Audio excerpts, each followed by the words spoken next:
Good morning. How are you all doing? I know I say good morning, but some of you are probably in bed or something, or it's the evening or the afternoon, but it's morning for me. So it's Friday,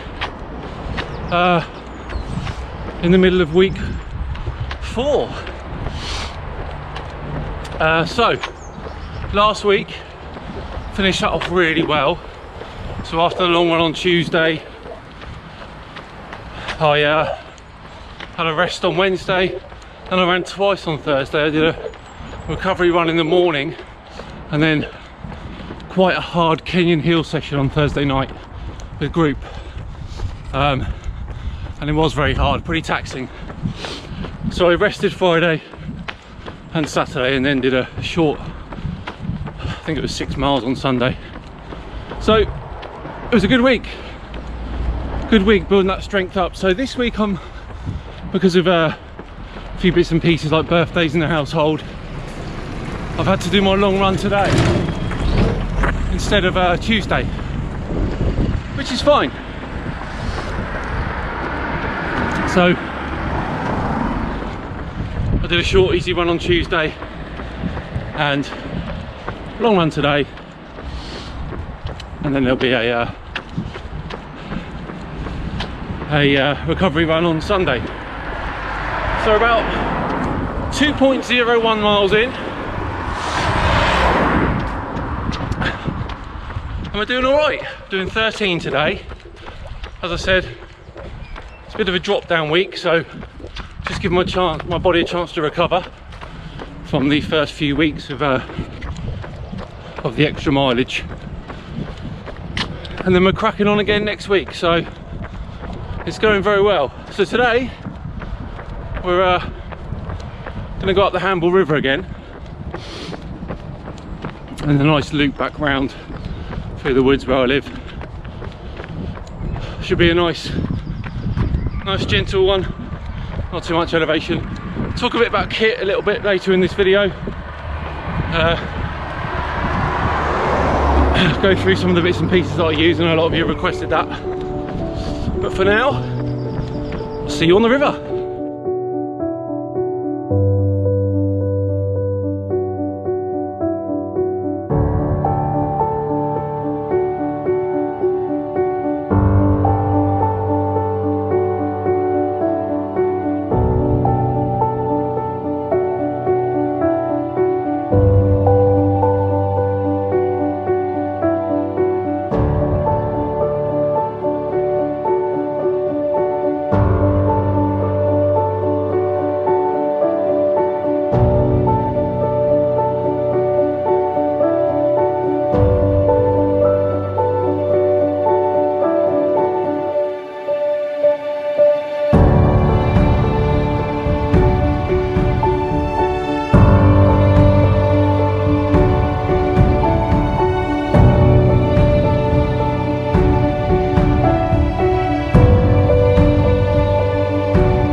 So we are at 9.69 miles, so we're doing well.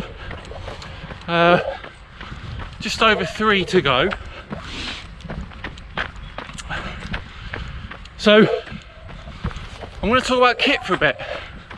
A lot of requests to talk about kit, so I'll go through the kit that I use, and also I'll pop some links in the description as well. So I'll start at the bottom. Feet, shoes. Now there's one thing you don't want to skimp on, it's shoes. If you want to run regularly, don't buy yourself a pair of shoes in the sports shop that stay there for running. Get some proper shoes designed for running. If you're spending any less than 75, 80 pounds, I would say they're not going to be good enough. So I think the important thing is though, you want the right shoe, but you want the right shoe for you. When I was training for London, I had a pair of Hockers, gave me awful blisters. Changed up to Nikes, I haven't had a blister problem since. Blooming hell. Some new houses being built, so got like a temporary bridge. Oh dear.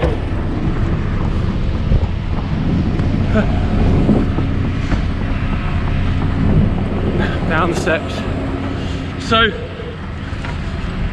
you're just starting out, nice pair of road shoes is absolutely fine. However, if you want to get into the longer runs on the trail and stuff like that, I thoroughly recommend getting a pair of trail shoes as well. Now, I'm a keen runner. I love running, and I've got 4 different pairs of trainers. Oh dear, that sounds bad. So I've got my normal road shoes which I train in, then I've got my trail shoes, then I've got like a mixed road trail shoe, and then I've got some shoes which I use for speed work, the Nike Vaporflies, which I don't use much because the sole deteriorates quite quickly. But yeah, shoes, you've got to spend on shoes, got to protect those feet. Socks, always get yourself a good pair of running socks. Plenty of brands around, as long as they're running specialised, you should be fine. Same as shorts, I normally get shorts with underlayers in, it's just more comfy. Moving up, now obviously if you want to get into your long runs like I do, then this sort of a backpack is quite good. So this is a WAA Ultra 5 litre pack. I couldn't be without it on the long runs. So many little pockets. You got your 500ml bottles here. One thing I will say is though, on this one in particular, the 500ml bottles I was supplied with weren't great and they kept leaking. So I changed up to some A&EG ones. Much better. Yeah, so in my backpack on a long run, I'll have a small first aid kit for like plasters and wipes and bandages and stuff like that. A blister kit, and then I'll also have my rain jacket in there, sometimes a hat. So it's really invaluable for long runs. Salt tablets as well, if it's a particularly hot day. The other thing I always carry with me is anti-chafing stick. So always on long runs, have to be careful for those sorts of things like chafing. Whew. Bit of a hill here. Okay, moving on. Watches. Now, I won't use anything other than Garmin. Accurate, good GPS, stack loads of data after you run.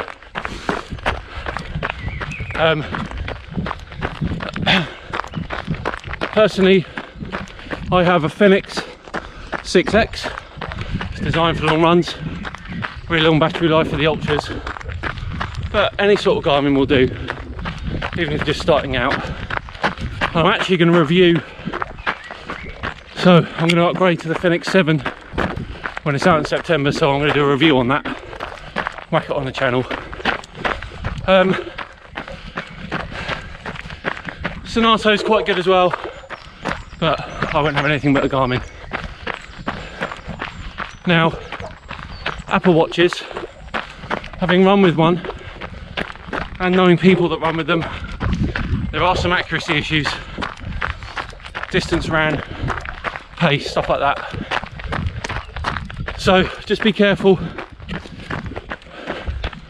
Certainly not a running watch. but it is a watch that can track running. Personally, Garmin is the one. Then earphones for running. I can't use the little pods because they just fall out, so I have to use these Aftershocks. They're bone conducting headphones. They're also good because they're legal in races. It means I can hear the street around me as well as the music, or the book, or the podcast. Some man podcast. And then you just got to worry about headwear. Sunglasses when it's sunny, hats when it's cold and raining. But I mean, that's just a rough guide, but as I said, I'll start doing reviews and things when I get new equipment. I've got a bag that I'm using for the half marathon de Sable, which I'll review. I'll also talk about the food I'm taking, do the watch review like I said, so there'll be plenty of opportunity, don't worry about that, on this channel to review kit. But if you have got any questions, then pop in the comments, I'll do my best to answer them. Also had a lot of questions about where to start, people doing couch to 5k and stuff like that, so next week I'm going to address that in the second half of my long run, which I'm not sure what it is because my coach only just sent me the plan yesterday, so I have to have a look. I try and get on and run my coach as well because she's great. She's got loads of words of wisdom. Okay, so just under 3 to go now to finish this relatively short, long run actually. I said it was a drop down week at the beginning. Give my body a chance to get used to the mileage, and we'll ramp it back up next week. So after today there'll be a nice recovery run on Sunday, and that'll be it for the week. Feeling stronger though, definitely starting to get back to where I was pre lockdown 3. I was very fit up until lockdown 3, and then as the races were cancelled I stopped it a little bit, but it looks like all systems go. Oh yeah, I've signed up for the South Downs Midnight Marathon in July, so we'll have a nice video on that. Starts at 9 o'clock at night, the marathon should finish at 1:30ish, 2 in the morning, depending on how it goes and stuff like that. So that should be a really good race to take part in. But for now, almost done with today. I'll see you on the next long run, which will be early next week. Enjoy the rest of your weekend. See you later. Bye bye.